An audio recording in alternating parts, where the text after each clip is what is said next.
आज समाज के कर्मठ कार्यकर्तागण, आज समाज के लगनशील युवा, पत्रकार, निर्मा से आए हुए अनिल आनंद जी,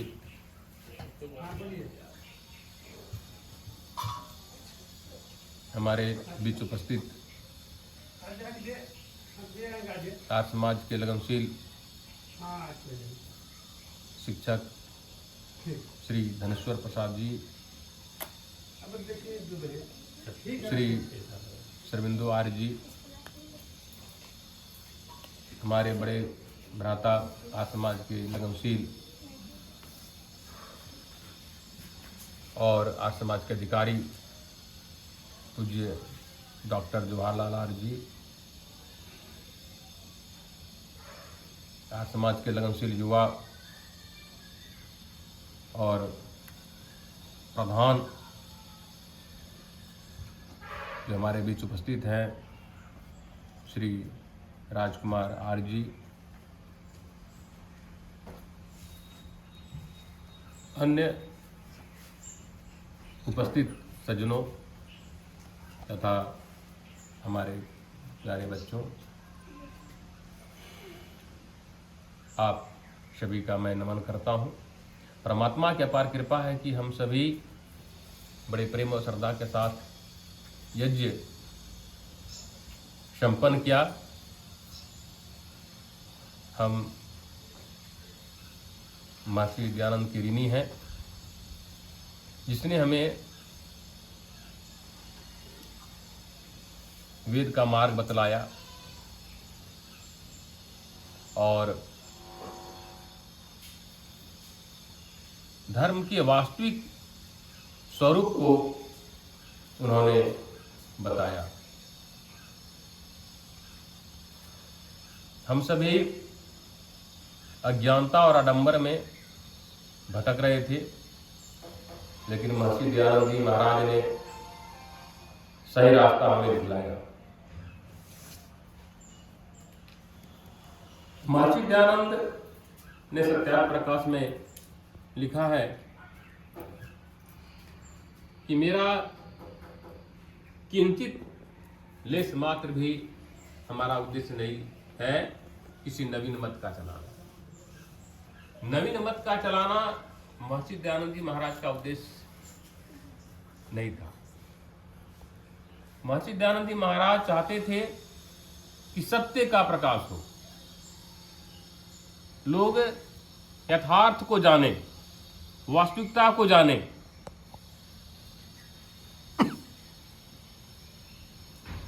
क्योंकि हम सभी धर्म के वास्तविक स्वरूप और ईश्वर के वास्तविक स्वरूप से भटक चुके थे। एक ईश्वर के नाम पर अनेक मत मतांतर चलना शुरू हो गया और आज समाज कोई दिखावटी चिन्ह नहीं है। आर्य समाज आचरण करने के लिए है। यदि आप जीवन में आचरण करते हैं तो आप धर्म के वास्तविक स्वरूप को समझ रहे हैं।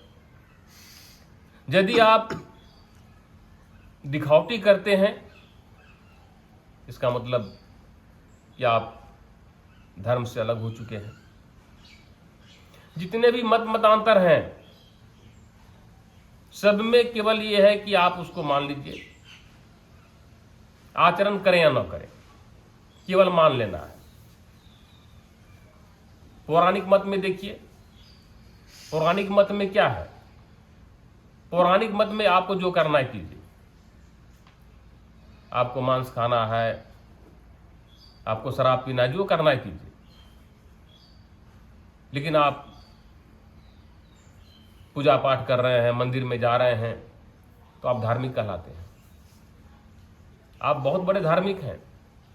आप कितनों शराब पीते हैं, कितनों मांस खाते हैं, यदि आप मंदिर में जाकर के पूजा कर लेते हैं गंगा में जाकर स्नान कर लेते हैं तो आप धार्मिक कहलाते हैं, क्योंकि उसकी मान्यता है कि जब हम गंगा में स्नान कर लेते हैं तो हमारे सारे पाप धुल जाते हैं। उसकी यही मान्यता है। यदि हम झूठ बोल करके, असत्य बोल करके, धोखा देकर पैसा इकट्ठा कर लें और महामृत्युंजय का जाप कर लेते हैं, और हम यदि ब्राह्मणों को बुला करके यज्ञ करा लेते हैं तो सारा पाप खत्म। मंदिर में जाकर के पूजा कर लेते हैं तो पाप खत्म। तो ये मतांतर जो है ये सिखला रहा है कि हम जो है पाप करें, हम गलत करें, क्योंकि जब तक आप मंदिर में रहते हैं तब तक जो है आपको भगवान से डर है, और जैसे ही मंदिर से बाहर आते हैं तो भगवान से आपको कोई डर नहीं। इसीलिए डर नहीं है कि भगवान तो केवल मंदिर में है, बाहर तो परमात्मा है ही नहीं, ईश्वर है ही नहीं जो हमें देख रहा है।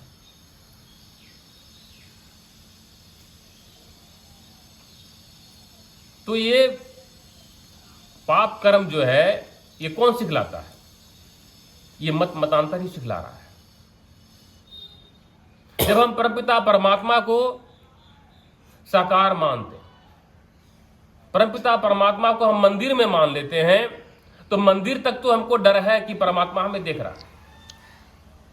मंदिर में हम कुछ नहीं करते हैं, मंदिर में हम किसी का कुछ चोरी नहीं करते हैं, वहां डर है कि परमात्मा हमें देख रहा है। हम वहां तक बिल्कुल सही आचरण करते हैं, लेकिन मंदिर से बाहर आने के बाद जो है हमारा सारा आचरण खत्म हो जाता है। तो ये दिखावटी चिन्ह है, ये दिखावटी पूजा है, ये आडंबर है। लेकिन महर्षि दयानंद जी महाराज क्या कहते हैं? ईश्वर जो है वो सर्वव्यापक है, हम उसे देख रहे हैं या नहीं देख रहे हैं, नहीं परमात्मा हमें देख रहा है। यदि हम परमपिता परमात्मा को सर्वव्यापक समझ रहे हैं कि परमात्मा कण-कण में समाया हुआ है, परमात्मा हमारे किए हुए कर्मों को देख रहा है, तो हम पाप कर्मों से बच सकते हैं। लेकिन जब ये परमपिता परमात्मा को हम समझ रहे हैं कि परमपिता परमात्मा केवल मंदिरों में है, तो केवल मंदिर तक ही जो है आपको डर है, और मंदिर से बाहर जो आपको कोई डर नहीं है। अब जो भी कर रहे हैं बिल्कुल ठीक है, क्योंकि परमात्मा देखता नहीं है। ये हमारे अंदर जो है ये मानसिकता बैठा हुआ है। एक छोटी सी घटना है, एक बार कुछ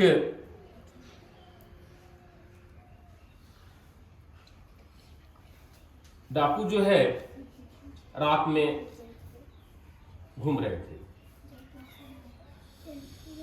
और वह एक योजनाबद्ध जो है उन लोगों की तैयारी थी कि किसी के घर में डाका डालना है, किसी के घर में चोरी करना है। और ठीक उसी समय रात्रि में जो है एक साधु भी घूम रहा था। तो भावना जो चोरों का था, डाकुओं का जो भावना था कि इतनी रात में जो है कौन आ सकता है, इतनी रात में यदि कोई आएगा तो मेरे जैसा कोई चोरी होगा, तो चलो अच्छा मौका मिला, कम से कम एक साथी मेरा बढ़ गया और आज हमें काम करने में और अच्छा होगा। तो साधु ने समझा कि हो सकता है कि रात में जो है कोई सज्जन ही मिला है मेरे साथ, क्योंकि जो साधु होता है उस सबको समान दृष्टि से देखता है, और चोर जो है, चोर भी जिस प्रकार उसकी भावना है, जिस प्रकार उसकी सोच है, वो दूसरों के बारे में भी वही सोचता है। उसने सोचा कि इतनी रात में दूसरा कौन आ सकता है, उसने सोचा कि ये चोर ही होगा। कहा कि चलो ये मेरा साथ कम से कम देगा, एक आदमी मेरा बढ़ गया। तो उस चोर ने जो है उस साधु से पूछा, उस संत से पूछा कि तुम कौन हो? तो उस साधु ने बड़े सरल शब्दों में जवाब दिया कि जो तुम हो वही मैं हूं। तो चोर समझा कि सही में ये भी चोरी है, ये बहुत अच्छी बात है, कम से कम एक सदस्य मेरा बढ़ गया। चलो कहीं काम करेंगे, कहीं चोरी करेंगे तो एक हमारा सहयोगी हो गया। कहा कि चलो ठीक है, तब तो और अच्छी बात है, जो तुम हो वही मैं भी हूं। कहा कि चलो फिर कहां चलना है? तो चोर ने कहा कि चलो तुम हमारे साथ चलो, और वह साधु भी ठीक उसी के साथ चलने लगा। साधु मन ही मन जो है सोच रहा था और उसकी मानसिकता को समझ भी रहा था। चलते चलते जो है योजना जो बनाया था किसी के घर में चोरी करना, डाका डालना, ठीक उसी रात में जो है योजनाबद्ध तरीके से जो है वह उस घर में पहुंचा और उस साधु को उसने कहा कि देखो तुम जो है बाहर रहना और हम लोग अंदर घुसेंगे, तुम बाहर रहना हम अंदर घुसेंगे, केवल तुम सिंबल देना, संकेत देना, यदि बाहर से कोई आ रहा है तो तुम हमको बता देना। कहा कैसे बताएंगे? कहा कि देखो एक उपाय है, तुम एक मुट्ठी धूल लेकर के जो है मिट्टी लेकर के आकाश में उड़ा देना, तो हम समझ जाएंगे कोई ना कोई बाहर से आ रहा, हम लोग निकल जाएंगे, हम लोग बच जाएंगे। कहा ये तो बहुत अच्छी बात है। तो जितने भी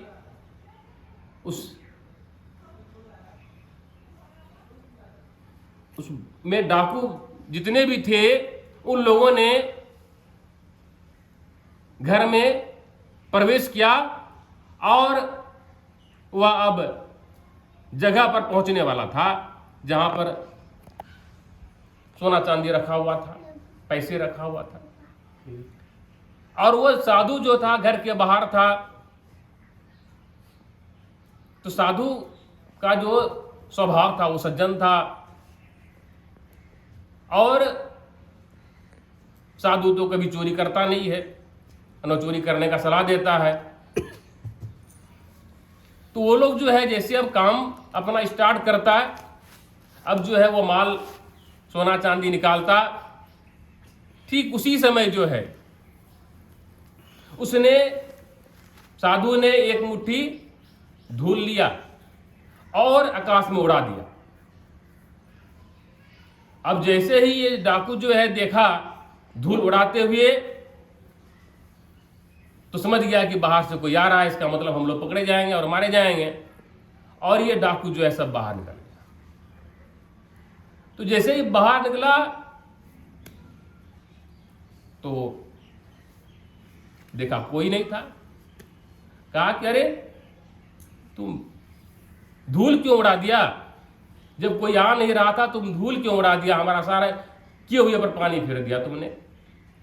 अभी तो हम काम करने ही वाले थे, माल निकालने वाले ही थे, वैसे ही तुम जो है सारा काम मेरा जो है बिगाड़ के रख दिया। क्या हुआ? कहीं जब कोई बाहर आ नहीं रहा था तो फिर तुमने धूल क्यों उड़ाया? तुम धूल नहीं उड़ाता तो आज हम जो है काम बना लेते, सारा माल हम निकाल लेते। साधु ने कहा कि कैसे कोई नहीं देख रहा था? मैंने देखा कि देख रहा था, कोई ना कोई देख रहा था। कहा कौन देख रहा था? साधु ने कहा देखो कोई देखे या न देखे, परमपिता परमात्मा सर्वव्यापक है। परमपिता परमात्मा हमारे किए हुए कर्मों को देख रहा है। जो तुम चोरी कर रहे हो, जो तुम डाका डाल रहे हो, जो तुम सामान लूट रहे हो, परमपिता परमात्मा देख रहा है। वह तुम्हें किए हुए कर्मों का फल अवश्य देगा। हम देखें या न देखें, लेकिन परमात्मा देख रहा है। जब परमात्मा देख रहा है तो कैसे कहते हो कोई नहीं देख रहा था? जब परमात्मा देख रहा था तो मैंने एक मुट्ठी धूल उड़ा दी। कहा कि तुमने गजब कर दिया, यदि तुम आज धूल नहीं उड़ाता तो आज हम लोग बहुत माल निकाल लेते। कहा कि परमात्मा कहां देख रहा था? परमात्मा यहां तो है नहीं कहीं। कहा कि परमात्मा हर जगह है। साधु ने कहा परमात्मा हर जगह है, परमात्मा कण कण में समाया हुआ है, परमात्मा हमारे किए हुए कर्मों को देख रहा है। यदि हम देखें या न देखें, लेकिन परमात्मा तो हमें देख रहा है। इसीलिए ये जो तुम काम कर रहा है ये गलत कर रहा है और तुमको इसका पाप, किए हुए पाप का फल तुम्हें भोगना पड़ेगा। उससे डाकू और चोर को भी जो ज्ञान हुआ, उसने कहा कि तुम ठीक कहते हो, ये हम लोग जो काम कर रहे थे ये बहुत बड़ा पाप कर रहे थे, ये चोरी जो है बहुत बड़ा पाप है। और उस साधुओं ने चोर को भी सही रास्ते पर लाया, चोर को भी ज्ञान हो गया कि चोरी करना पाप है। उसने उसी दिन से जो है वह चोर साधु के साथ जो है रहने लगा और उसने जो है चोरी करना छोड़ दिया। तो कहने का तात्पर्य यह है कि यदि हम ये सोच लेंगे, यह मान लेंगे कि परमपिता परमात्मा मंदिर में ही है, तो हम पाप करने से नहीं बच सकते। यदि परमपिता परमात्मा को हम सर्वव्यापक मान लेते हैं कि परमात्मा सर्वत्र है, परमात्मा हमारे किए हुए कर्मों को देख रहा है, तो हम पाप से बच सकते हैं। तो परमपिता परमात्मा जब सर्वव्यापक है, इसी वास्तविक स्वरूप को महर्षि दयानंद जी महाराज ने बताया कि परमात्मा सर्वत्र है।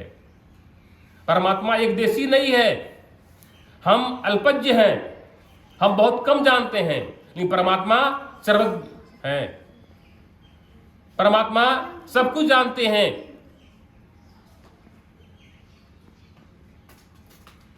परमात्मा का सही रूप जो है महर्षि दयानंद जी महाराज ने बतलाया। महर्षि दयानंद जी महाराज के अंदर क्या था? महर्षि दयानंद जी महाराज के अंदर जो है केवल शारीरिक बल ही नहीं था, उनके अंदर आत्मिक बल था। जिसके अंदर आत्मिक बल होता है तो बड़े बड़े शारीरिक बल वाले भी भयभीत हो जाते हैं, डर जाते हैं। और जिसके अंदर शारीरिक बल है तो शारीरिक बल वाले आत्मिक बल वाले से हमेशा डरते रहते हैं।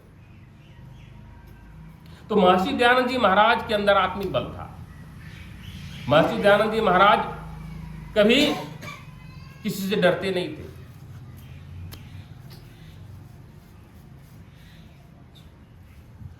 इसीलिए महर्षि दयानंद जी महाराज लिखते हैं, पहले शारीरिक उन्नति, इसके बाद आत्मिक उन्नति, तब सामाजिक उन्नति।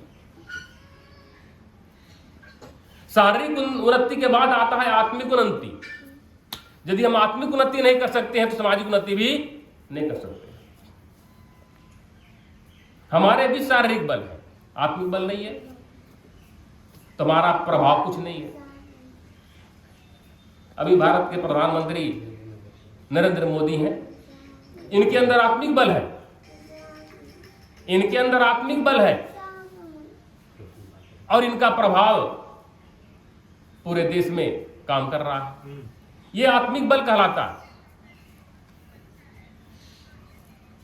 जितने भी महापुरुष इस धरती पर आए उनके अंदर आत्मिक बल था। मर्यादा पुरुषोत्तम रामचंद्र,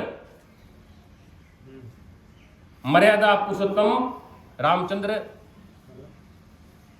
से अधिक शारीरिक बल था रावण के पास, लेकिन मर्यादा पुरुषोत्तम राम के पास क्या था? आत्मिक बल था। जो आत्मिक उन्नति कर लेता है वह जीवन में सब कुछ प्राप्त कर सकता है, और वही समाज की उन्नति, देश की उन्नति कर सकता है। योगीराज कृष्णचंद्र महाराज, इनके अंदर क्या था? आत्मिक बल था। इनके अंदर आत्मिक बल था। जब द्रौपदी का चीरहरण हो रहा था तो धर्मराज युधिष्ठिर भी कुछ नहीं कर पाए।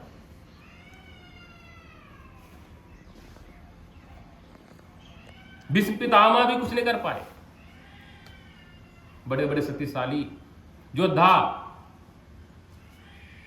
भीम, अर्जुन कुछ नहीं कर पाए। सबके अंदर शारीरिक बल था, लेकिन ये लोगों ने कुछ नहीं कर पाया। क्या कारण था? दुशासन के अंदर जो है शारीरिक बल था, वो अपने बल का प्रभाव दिखलाया। द्रौपदी का चिरहरण कर रहा था, लेकिन द्रौपदी का लाज बचाने वाला कोई नहीं था। द्रौपदी उसमें देख रही थी कि धर्मराज युधिष्ठिर भी हमारा इज्जत नहीं बचा पा रहे हैं। भीष्म पितामह, अर्जुन, भीम, ये कोई भी हमारी इज्जत को नहीं बचा पा रहा है। तब द्रौपदी निराश हो गई और तब उसे लगा कि श्री कृष्ण जो है हमारी इज्जत को बचा सकते हैं। श्री कृष्ण हमारी इज्जत को बचा सकते हैं। लेकिन श्री कृष्ण का नाम लेते ही, जैसे ही श्री कृष्ण का नाम लेती है द्रौपदी, सभी के पसीना छूटने लगे।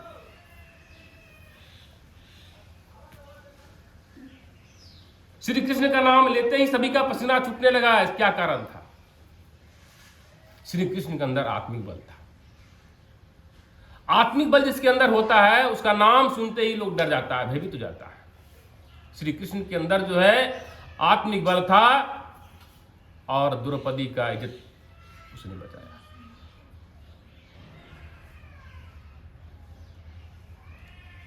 साड़ी जो दिखलाया गया है कि साड़ी जो है खींच रहा दुशासन, लेकिन साड़ी का अंत नहीं हो रहा है। ऐसा कोई बात नहीं है कि साड़ी जो है प्रकृति का नियम है। यदि वैसा नियम पहले था तो आज भी हो सकता है, लेकिन हम भी उस आडंबर में फंसे हुए हैं कि द्रौपदी का चिरहरण हो रहा था और श्री कृष्ण जो है साड़ी दे रहे थे, फिर भी साड़ी का अंत नहीं हो रहा था। वैसा यदि प्रकृति का नियम होता तो अभी भी वैसा होता। लेकिन श्री कृष्ण के अंदर जो आत्मिक बल था, उस आत्मिक बल ने उसका इज्जत बचाया। श्री कृष्ण का नाम लेते ही जो सभी भयभीत हो गया, सभी डर गया। ये है आत्मिक बल, ये है आत्मिक बल। अभी हम सभी बैठे हुए हैं, यदि कोई बाहर से गुंडा आ जाए तो हम सभी डर जाते हैं, पता नहीं किसको मारेगा, क्या करेगा। इसमें से कोई एक आदमी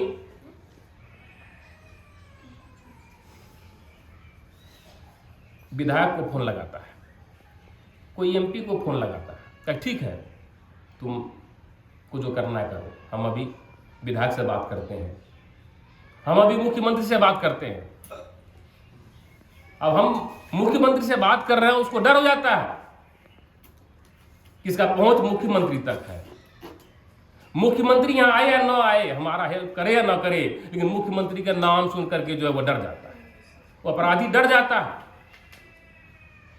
यह है आत्मिक बल।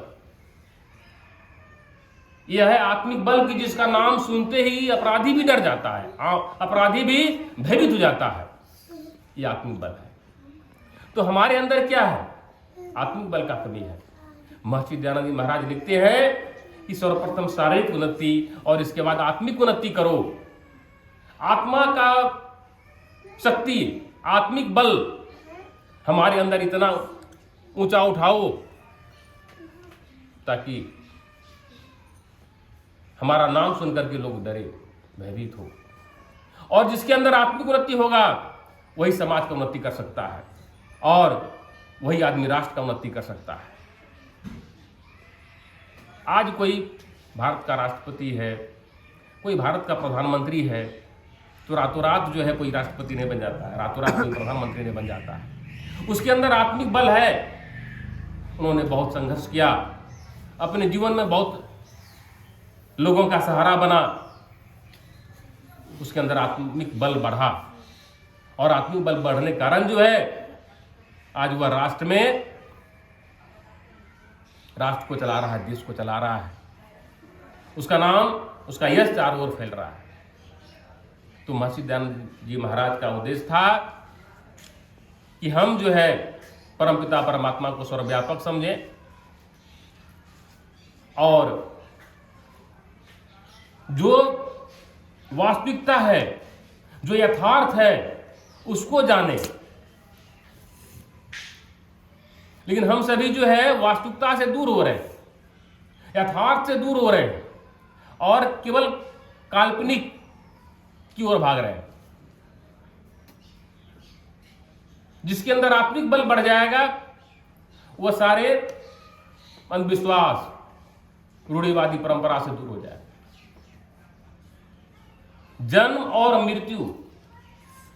और मृत्यु में कोई मुहूर्त नहीं देखता है। जन्म के समय भी जन्म कब होगा उसमें मुहूर्त नहीं देखता है, मृत्यु का भी कोई मुहूर्त नहीं देखता है। लेकिन जन्म और मृत्यु में मुहूर्त नहीं देखता, लेकिन जीवन भर जो है मुहूर्त के चक्कर में फंसा हुआ रहता है। जीवन भर जो है मुहूर्त के चक्कर में फंसा हुआ रहता है। यही अंधविश्वास है। सिकंदर जो है उसने करीब आधा देश को जीत लिया था, लेकिन अंत में जो है वास्तविकता को समझ गया।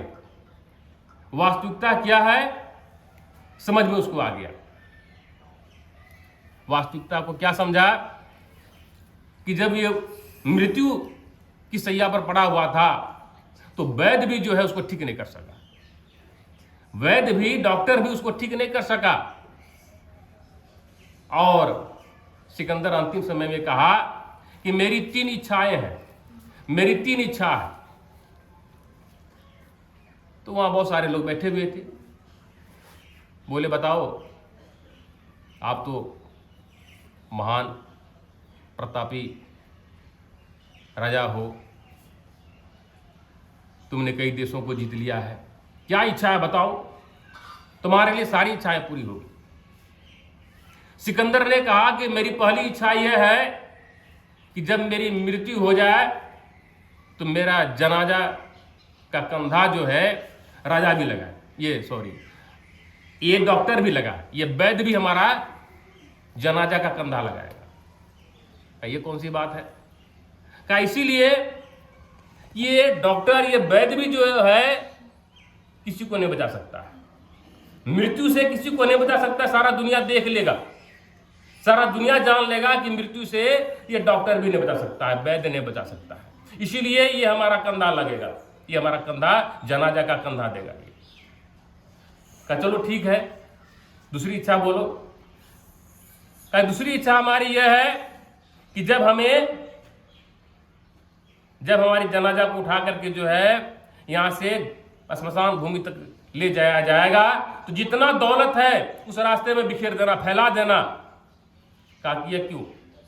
कहा कि दुनिया का आदमी देख ले कि संसार से कुछ जाने वाला नहीं है, ये सब रखा रह जाएगा। इसीलिए सारा संपत्ति को बिखेर देना रास्ते पर, सारा संसार देख लेगा। यही जीवन का वास्तविकता है कि धन जो है किसी काम में नहीं आता है, ये धन यहीं का यहीं रखा रह जाएगा। क्योंकि उसके पास बहुत धन था, जो आधा देश को आधा देश को ये जीत लिया हो, आधा विश्व को जीत लिया हो, तो उसके पास धन बहुत होगा। कहा कि मेरे रास्ते में जो बिखेर देना। कहा कि और बोलो तीसरी इच्छा क्या है?